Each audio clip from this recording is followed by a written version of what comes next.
I don't know if you've ever released the song or what your plans are for it, but it is something that gets played here at times on my playlist. It just it's precious to me that you were able to take something like that and to make that song. So I do appreciate that, Jake. Sure. And It is it's on YouTube now, and it'll eventually be released, and maybe the quartet will sing it or someone like that. I'm sure I it'll am get out looking somewhere. forward when you come up here to hearing it live. And but it is a special song to me. But yes, because I am in the business of selling breeding stock, we are dependent upon health, and we spend a lot of money on and have policies and everything else as far as trying to keep disease.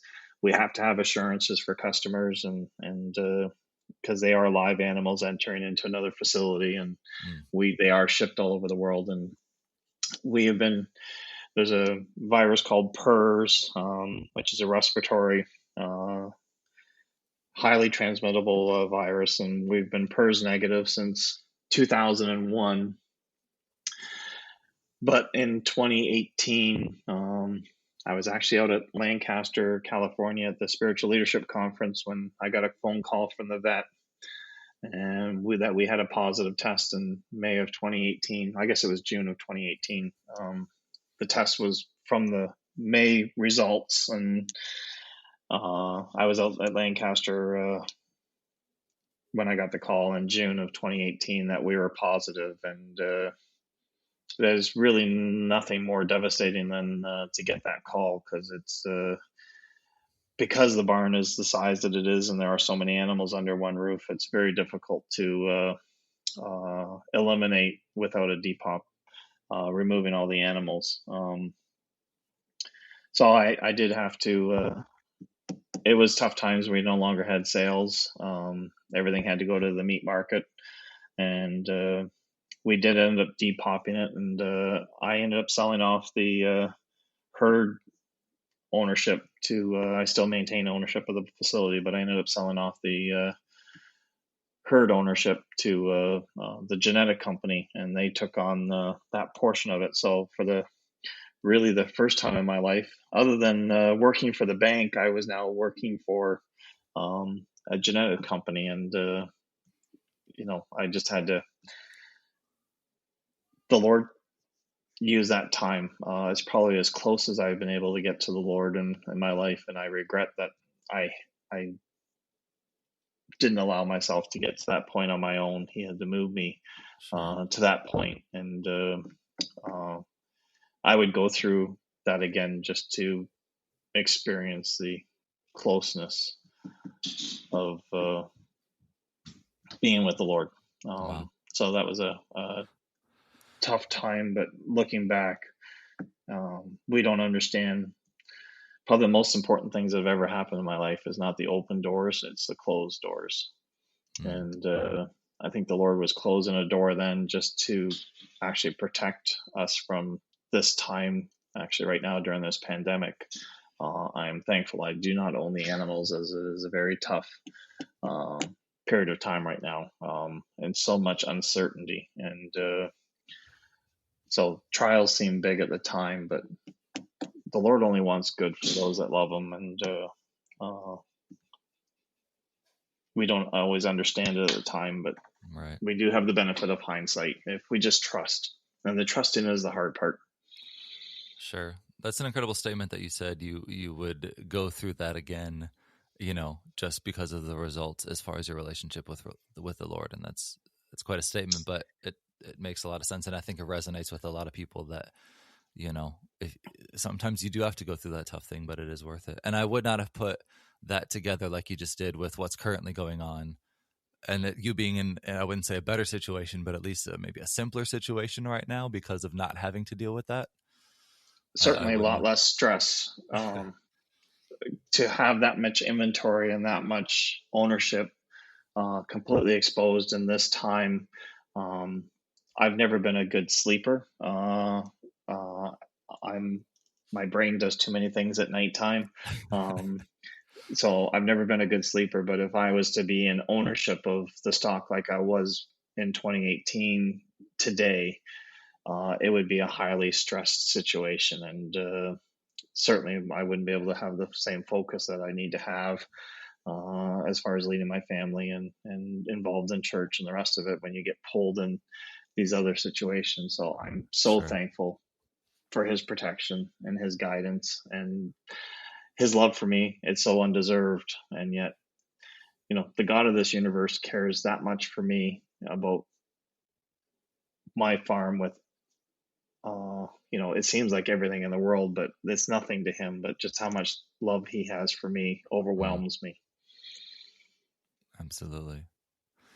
Uh, so, and you talked about a little bit here, you doing what you do in the church.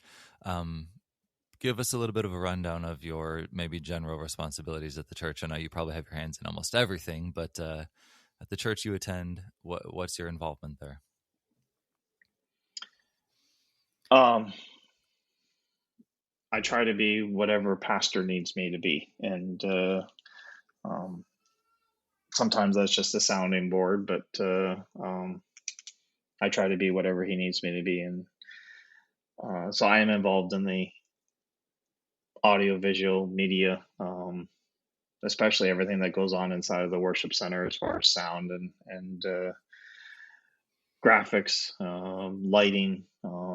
That is all under my responsibility. We have a full live stream, which today is what church is. Right. So I'm so thankful the Lord had already led us back in 2013, 2012, really to get our feet wet. It wasn't very good back then, but it's a lot better today, obviously, than it was back then, and we've grown into it. And so I'm so thankful that we were Yeah. already on the ground running when this hit, and we didn't have to adapt for today. And it's all our people have for church right now, and so It keeps us busy. Um, I'm also the treasurer of the church, and I a deacon, and I teach adult Sunday school class, and that's probably one of the hardest things that I was probably supposed to be doing this teaching adult Sunday school class, and I was never willing. And But it's probably one of my greatest stresses trying to be prepared for teaching the adult Sunday school class. But it's probably one of my greatest joys in seeing the class grow and to see other ones grow. And so I'm thankful that my wife and I are involved in that class. That's awesome. And then And I'm you I'm I'm whatever else the pastor needs me to do. So sure. Most of us who work at a church are that's part of the general job description, right? You right, just do whatever's needed. that's right. And you guys also broadcast to TV, is that correct? Or you We are. That's becoming more and more difficult, but we've been broadcasting on our local cable channel for probably as long as I've been a member. Previous people were doing it, obviously, because at 6 and 8 years old, I couldn't be involved in that. But yeah, they've been right, broadcasting our local cable channel. As cables change, we used to have a lot more freedom. We used to be able to do the whole service, and they used to air us 8, 10 times a week. And now we have our one slot. We're only allowed 50 minutes. Um, but the internet allows us to do a lot more. right, So we are on the TV, and we've been doing the TV for a long time. And there still is a group that cannot get internet that still watch faithfully. It's a week delayed because we do have to package it now. But there is still a right. group of people that are watching that because they don't have the ability to watch on the internet. And it's into our hospitals, it's into our nursing homes. So yeah, we do have a product that is going out on the cable television. So That's great. Well, and I appreciate your humility, but I know that you are involved in a ton, and you've put work into what you do as far as the sound man, and the media, really all of that. Um, and I know that your pastor appreciates that as well, and any pastor appreciates a man who's going to take the same passion he has for a business and put it into his church. And that's really what I think this is about. That um, you being able to do both well, I guess. and some of the things that the business has to lead itself towards is that the scale and scope of the business here that I come involved with lots of different trades and lots of knowledgeable people as to how to do things, whether it's drawings and design to construction to plumbing to electrical. And so it gives me access to knowledge that I don't have. And as we want to do things at the church, um, I have people that I can pull on very quickly, Sure. that in turn benefits the church. So that I'm thankful for those contacts that I have, and it allows me to bring something that I can't offer, but I have access to, and that's something that the business has allowed me to do. Yeah, that makes a lot of sense. Like I said, I don't know that I would have thought of that right off the bat, but that absolutely makes sense. So with all of this, then you're running these businesses, you're working at the church, and of course you still have your family. And like you talked about, almost two grandkids now. How do you balance all of that, and how does a man, um, in general, I guess, find balance between all the things that he needs to do, priorities?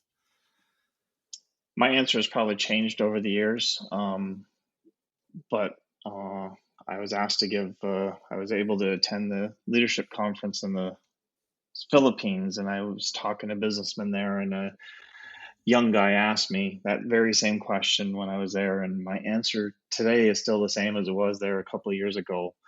And my answer is, don't try to balance it. Serve and allow Mm, the rest of it to the Lord to work it out, and that's where you have to have that walk with Him. And when we get to heaven and we're standing before the throne, the Lord's not interested in my profit and loss balance sheet assets. What's going to matter is my family and my service. right.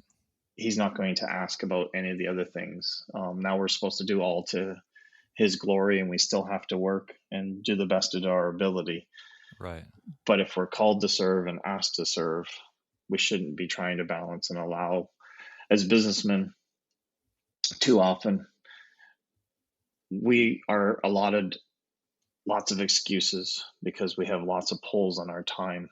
So we will get out of things that maybe the Lord wants us to do because you can honestly say, I'm just too busy to do that, because there is no end to work. My Right. job doesn't stop at 5 o'clock. I don't have a clock that I punch out. My office is attached to my house. There are times that I fake going to bed. My wife falls asleep and I get up and I come back to the office just so she doesn't know that I've left. There is no end to the workload, and too often in our lives we use that as an excuse to get out of things that the Lord wants us to do and to Mm, serve. And we need to serve first, and not try to balance out those needs. sure. Um, And I imagine and if your mindset is to serve, he's probably taking care of you on the business side of things as well. that's right. And that's where the trusting comes in. And I encourage everyone to serve with their families. The business pulls me away from family more than I like and more than I should have allowed. Uh, that's probably one of my biggest regrets sitting here as even a grandfather, that I allowed the business to pull me away from the family and from church too much. And my priorities were not in the right spot. And I've always served, but I haven't always served with the right spirit. And it's one thing to serve out of duty versus serving out of love. Sure. Yeah, that makes a lot of sense. And I know that I've found in having these conversations and just, some of the studying and looking at it that I've done too, that balance is not about equality as much as it is about having your priorities correct, doing the right thing at the right time. And if that means more for the business, that's what it means. And if it means less and more for the church, then that's what it means. It's not equal balance. It's your priorities. Exactly. And the opportunity just to serve with family is a double blessing that I don't deserve. And, I'm highly involved in the music ministry, for choir, for our ensembles. but most of my family has now ended up being involved in the music ministry. So we now